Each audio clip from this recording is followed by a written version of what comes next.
Ave Maria, gratia plena, Dominus tecum, benedicta tui mulieribus, et benedictus fructus ventris tui, Iesus.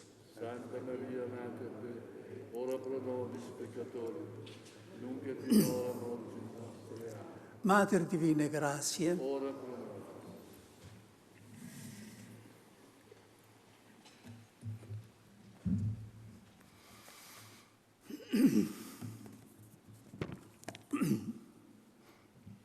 Santo Sveti Padre, oče, venerabili častitljivi padri, očetje, fratelli e bratje in sorelle. sestre. Un nostro poeta, Giuseppe Ungaretti, Naš pesnik Giuseppe Ungaretti opisuje razpoloženje v strelskih jarkih med prvo svetovno vojno v pesmi, sestavljeni iz samo 7 besed. Bilo je, kot v jeseni, na drevesih listi.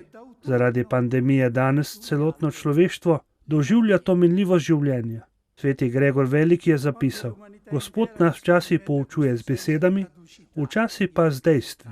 V letu, ki ga zaznamuje veliko in strašno dejstvo koronavirusa, skušamo zbrati nauk, ki ga iz njega lahko vsak izmed nas potegne za svoje osebno in duhovno življenje. Gre za razmišljanja, ki jih lahko opravimo med nami, verniki, vendar bi bilo morda škodljivo, če bi pri njih preveč vztrajali pri ljudeh, da ne bi povečali težav, ki jih srečuje vera zaradi podaljšanja pandemije. Večne resnice, o katerih hočemo premišljevati, so: prvič, da smo vsi umrljivi in nimamo tukaj stalnega bivališča. Drugič, da se vernikovo življenje ne konča s smrtjo, ker nas čaka večno življenje.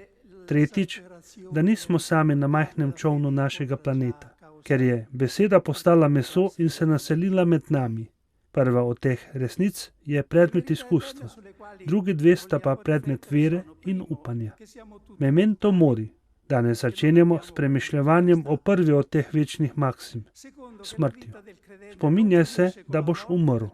Trapistovski menihi so jo izbrali za moto svojega reda in jo zapisovali na prehodih v samostanu. O smrti lahko govorimo na dva različna načina, bodisi v kerigmatičnem ključu, bodisi v modrostnem ključu. Prvi način razglaša, da je Kristus premagal smrt, da smrt ni več zid, ob katerem se vse lomi, ampak most proti večnemu življenju. Modrostni ali eksistencialni način pa o resničnosti smrti razmišlja tako, kakor se ta predstavlja človeškemu izkustvu, da bi iz nje potegnil nauke za dobro življenje. V to perspektivo se postavljamo v tej meditaciji. Na ta način govori o smrti stara zaveza, zlasti modrostne knjige. Tako nam daj spoznati štetje naših dni, da pridemo do srčne modrosti. Prosi psalmist Boga. Tak način gledanja na smrt se ne konča staro zavezo, ampak se nadaljuje tudi v Kristusovem evangeliju. Spomnimo se njegovega opomina. Bodite torej budni, ker ne veste ne dneva, ne ure. Spomnimo se tudi zaključka prilike v Bogatinu, ki je načrtoval gradnjo večjih žitnic za svojo žetev. Neumnež. To noč bodo tvojo dušo terjali od tebe in kar si pripravil, čigavo bo. In še njegovega izreka: kaj pomaga človeku, če si ves svet pridobi, svoje življenje pa zapravi. Izročilo cerkve je to učenje sprejelo za svoje. Puščavski očetje so gojili misel na smrt do te mere, da so jo spremenili v stalno prakso in jo na vse načine ohranjali živo. Eden izmed njih, ki se je ukvarjal s predenjem volne, se je navadil, da je vsake toliko časa spustil vreteno na tla in si priklical smrt pred oči, preden ga je spet pobral. Hoja za Kristusom spodbuja. Zjutraj računaj, da ne boš doživel večera. Zvečer si ne drzni nadejati se jutra. Sveti Alfons Maria Liguori je napisal razpravo z naslovom Priprava na smrt, ki je bila stoletja klasika katoliške duhovnosti. Veliko svetnikov od 16. stoletja naprej je predstavljenih v premišljevanju pred mrtvaško lobanjo. Takšen modrostni način govorjenja o smrti srečamo v vseh kulturah, ne samo v Svetem pismu in v krščanstvu. Sekularizem je prisoten tudi v moderni misli. Velja kratko omeniti sklepe, do katerih sta prišla dva misleca, katerih vpliv v naši kulturi je še vedno močan. Prvi je Jean-Paul Sartre, da je klasičen odnos med bistvom in bivanjem postavil na glavo, ko je trdil, da je bivanje prej in da je pomembnejše od bistva. Povedano s preprostimi besedami to pomeni, da ne obstaja nek red ali neka lestvica objektivnih in vsemu predhodnih vrednot. Dobro, vrednote, naravni zakon, ki bi se mu človek moral prilagoditi, pač, da mora vse izhajati iz njegovega individualnega bivanja in lastne svobode. Vsak človek mora izmišljati in uresničevati svojo usodo kot reka, ki si, ko teče naprej, koplje svojo strugo. Življenje je projekt, ki ni nikjer napisan, ampak o njem odločamo po svoji svobodni izbiri. Ta način pojmovanja bivanja popolnoma prezre dejstvo smrti in ga zato ovrže sama resničnost bivanja, ki jo hočemo potrditi. Kaj lahko načrtuje človek, če niti tega ne ve in ni odvisno od njega, če bo jutri še živ? Njegov poskus je podoben poskusu jetnika, ki ves čas načrtuje najboljšo pot, da bo hodil od enega zidu svoje celice do drugega. Glede tega je bolj verodostojna misel drugega filozofa, Martina Heideggerja, ki tudi izhaja iz podobnih predpostavk in se giblje v isti strugi eksistencializma, kot človeka opredeli kot bitje za smrt. Smrt spremeni ne v dogodek, ki konča življenje, ampak v samo podstat življenja. Živeti je umreti. Človek ne more živeti, ne da bi porabljal in krajšal življenje. Vsaka minuta, ki mine, je odzeta življenju in izročena smrti. Kakor vidimo, kako hiše in drevesa hitro izginjajo za nami, ko se z avtom peljemo po cesti. Živeti za smrt pomeni, da smrti ni samo konec, ampak tudi cilj življenja. Rodimo se zato, da umremo, ne za kaj drugega. Kaj je torej, se sprašuje filozof, tisto trdno, nedvoumno in neprehodno jedro, v kateremu vest kliče človeka in na katerem mora temeljiti njegovo bivanje, če hoče biti verodostojno. Odgovor: njegov nič. Vse človeške možnosti so v resnici nezmožnosti. Vsak poskus, da bi se načrtoval in da bi se dvignil, je skok, ki se začenja iz niča in se konča v niču. Ostane samo to, da se vdamo, da, kot pravijo, iz nujnosti napravimo krepost in raje ljubimo svojo usodo. To je sodobna inačica amor fati stoikum. Sveti Avguštin je predhajal tudi ta uvid moderne misli o smrti, vendar da bi iz nje potegnil čisto drugačen zaključek. Ne nihilizem, ampak vero v večno življenje. Ko se rodi človek, je zapisal, nastane veliko podmen. Morda bo lep, morda bo grd, morda bo bogat, morda bo reven, morda bo dolgo živel, morda ne. O nikomor pa ne rečejo, morda bo umrl ali morda ne bo umrl. To je edina absolutno gotova stvar v življenju. Ko zvemo, da je nekdo zbolel za vodenico, takrat je bila ta bolezen neozdravljiva, danes o druge rečemo, revež, umreti mora, obsojen je, ni zdravila. Toda ali ne bi morali isto reči za nekoga, ki se rodi? Revež, umreti mora, ni zdravila, obsojen je. Kakšna je razlika, če po malo daljšem ali malo krajšem času? Smrt je bolezen, s katero se rodimo. Dante Alighieri je to avguštinsko misel zjedril v en sam vers. Človekovo življenje na zemlji opredeljuje kot življenje, ki je tek k smrti. V šoli sestre smrti, na valu tehnološkega napredka in znanstvenih dosežkov, smo bili v nevarnosti, da bomo kakor človek iz prilike, ki je rekel sam sebi, duša, veliko dobrin imaš za veliko let, počivaj, jej, pi in bodi dobre volje. Sedanja nesreča nas je opozorila, kako malo je odvisno od človeka načrtovati in odločati o lastni prihodnosti zunaj vere. Modrostno razmišljanje o smrti po Kristusu ohranja isto vlogo, kot jo ima postava po prihodu milosti. Tudi ona služi za varovanje ljubezni in milosti. Postava, je zapisano, je bila dana za grešnike. In mi smo še vedno grešniki, se pravi, podvrženi zapeljevanju sveta in vidnih stvari. Še vedno v skušnjavi, da bi se prilagajali temu svetu. Ni boljše točke, v katero bi se postavili, da bi svet, sami sebe in vse dogodke videli v njihovi resničnosti, kot je smrt. Tedaj se vse postavi na pravo mesto. Svet se pogosto zdi nerazrešljiv klopčič krivic in nereda. Zdi se, da se vse dogaja naključno in da ni nobene doslednosti ali načrta. Nekakšna brezoblična slika, na kateri se zdi, da so predmeti in barve postavljeni naključno, kot na določenih modernih slikah. Pogosto vidimo, da krivica slavi zmago, nedolžnost pa je kaznovana. Da pa ne bi verjeli, da je na svetu kaj trdnega in stalnega. Zato je opozoril Boso, včasih vidimo nasprotno in to je, da je nedolžnost na prestolu in krivica na vislica. Obstaja točka, s katere lahko opazujemo to ogromno sliko in razberemo njen pomen. to je konec, se pravi smrt, ki ji takoj sledi Božja sodba. Gledano od tu, vse dobi svojo pravo vrednost. Smrt je konec vseh razlik in krivic, ki obstajajo med ljudmi. Smrt, je govoril italijanski komik Totò, je libela, izniči vse privilegije. Koliko vojn, koliko krutosti bi bilo manj na zemlji, če bi nasilniki in zatiralci ljudstev mislili, da bodo tudi oni kmalu morali umreti.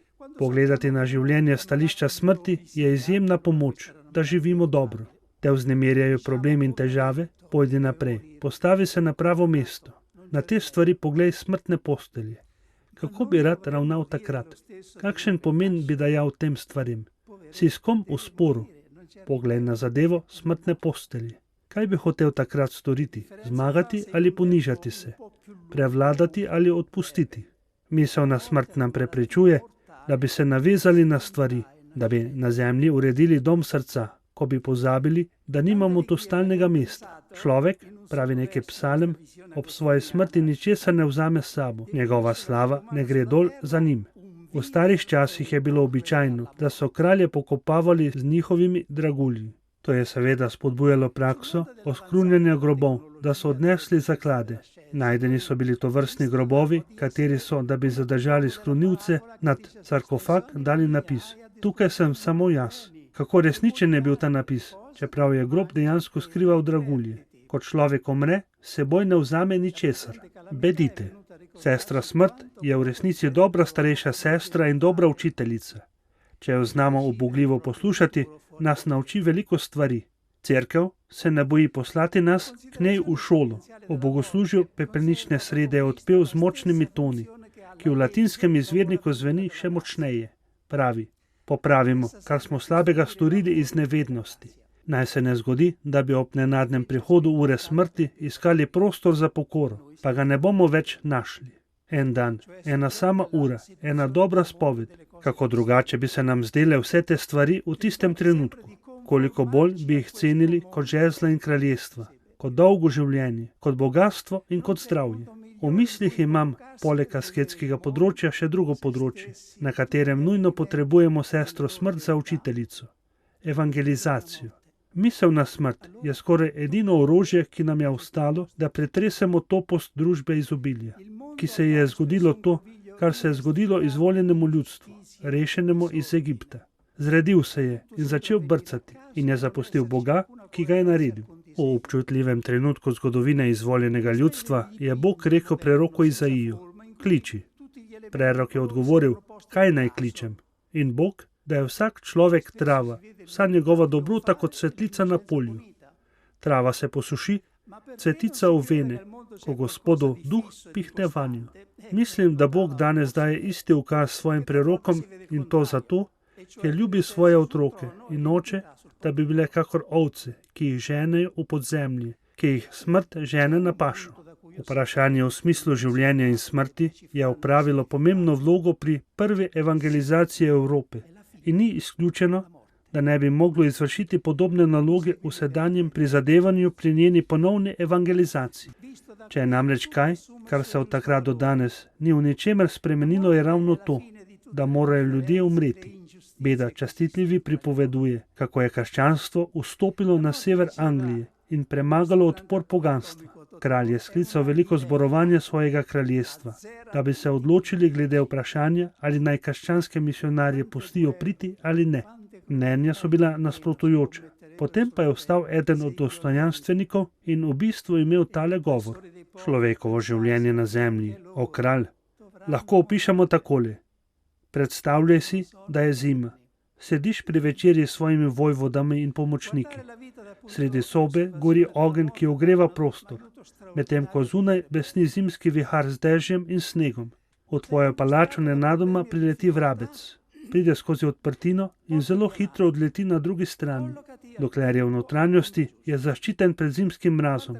Samo trenutek zatem pa ponovno pade v temo, iz katere je prišel, in izgine izpred oči. Tako je z našim življenjem. Ne vemo, kaj je pred njim in kaj bo sledilo. Če nam ta novi nauk lahko pove nekaj bolj zanesljivega o tem, mislim, da ga moramo poslušati. Vprašanje, ki ga je postavila smrt, je odprlo pot evangeliju, kot vedno odprta rana v človekovem srcu. Zavračanje smrti ne pa spolni nagon, je osnova vsega človekovega delovanja, je zapisal znani psiholog proti Freudu. Hvaljen bodi moj Gospod v naši sestri smrti. Na ta način ne obnavljamo strahu pred smrtjo. Pismo Hebrejcem pravi, da je Jezus prišel, da bi odrešil tiste, ki jih je strah pred smrtjo vse življenje vklepal v sužnost. Prišel je, da bi nas osvobodil strahu pred smrtjo, ne pa, da bi ga povečal. Vendar pa moramo ta strah poznati, da bi ga bili osvobojeni. Jezus je prišel, da bi strahu pred večno smrtjo naučil tiste, ki so poznali samo strah pred časno smrtjo. Večna smrt, Apokalipsa ji pravi druga smrt. Edino le ta v resnici zasluži ime smrt, ker ni prehod, ni pasha, ampak za strašno končno postajo.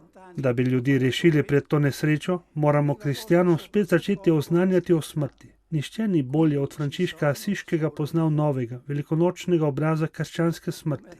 Njegova smrt je bila resnično velikonočni prehod, transitus, kakršnega obhaja frančiškansko bogoslužje. Ko je čutil, da je blizu konca, je v božec vzkliknil: Dobrodošla, moja sestra smrt. In vendar ima v svoji hvalnici stvarstva poleg najslajših besed o smrti tudi nekaj najbolj strašnih besed. Hvaljen moj Gospod v naši sestri smrti, ki ji nihče v življenju ne uide. Gore njim, ki umrejo v smrtnem grehu, a blago njim, ki počivajo v tvoji najsvetejši volji. Zakaj druga smrt jim ne bo mogla storiti žalega? Gore njim, ki umrejo v smrtnem grehu. Želo smrti je greh, pravi apostol. Greh daje smrti najstrašnejšo moč, da muči vernega človeka in ga napolnjuje strahom. Če nekdo živi v smrtnem grehu, ima zanj smrt še vedno želo in strup, kakor pred Kristusom. Rani, ubije in vrže v peklensko dolino. Ne bojte se, bi rekel Jezus smrti, ki umori telo, potem pa ne more storiti nič več. Bojte se tiste smrti, ki ima potem, ko je umorila telo, moč, da vrže v peklensko dolino. Odstrani greh, pa si tudi smrti odstranil njeno želo. Ko je Jezus postavil Evharistijo, je predhajal tudi svojo smrt. Mi lahko storimo isto. Še več, Jezus je iznašel to sredstvo, da bi nas naredil deležne njegove smrti, da bi nas združil s seboj.